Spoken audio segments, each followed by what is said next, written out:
Hello बच्चों, let's read the question. The question says which metal or metals cannot be obtained by electrolysis of their aqueous salt solution AgMgCuAl। तो आइए इसका की concept देखते हैं क्या होगा।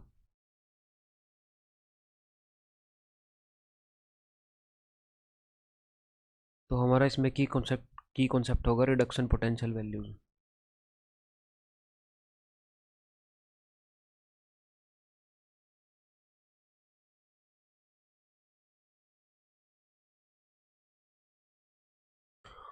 तो आइए अलग अलग मेटल्स की रिडक्शन पोटेंशियल वैल्यूज को कंपेयर करते हैं। उसके बाद क्योंकि हमने रेफरेंस जो है रेफरेंस वो स्टैंडर्ड हाइड्रोजन इलेक्ट्रोड को मानना होता है। तो अगर उसके कंपैरिजन में जिस मेटल की रिडक्शन पोटेंशियल वैल्यू ज़्यादा होगी वो रिड्यूस होगा, यानी उसका हम इलेक्ट्रोलिसिस करके उसको ऑब्टेन कर सकते हैं। लेकिन अगर किसी मेटल की रिडक्शन पोटेंशियल वैल्यूज़ कम हुई इन कंपैरिजन टू हाइड्रोजन, जो हमने ज़ीरो मानी हुई है,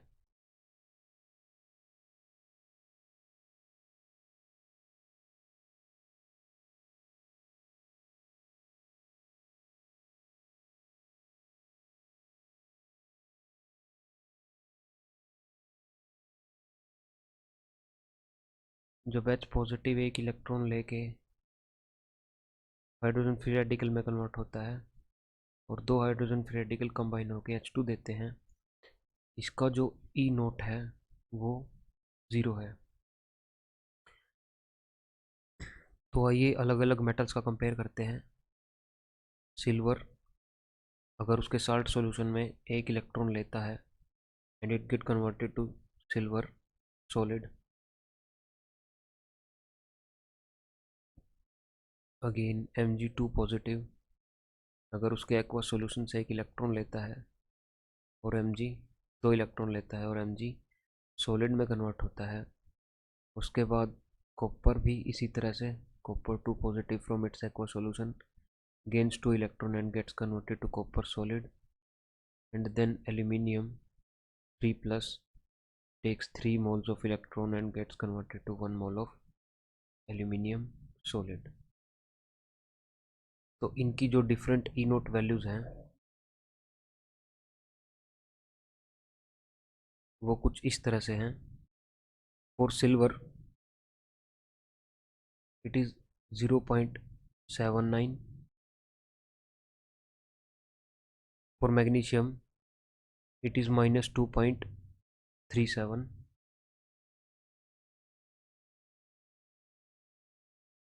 for copper it is 0.34, for aluminium it is -1.66। these all values are in volt। तो एज वी कैन सी जो मैग्नीशियम है और एल्यूमिनियम है इनका जो रिडक्शन पोटेंशियल वैल्यूज़ है they are in negative.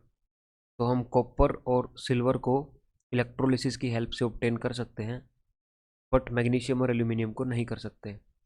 So option B magnesium and option D aluminium would be the correct option to this question. Hope you understand it well. Best of luck.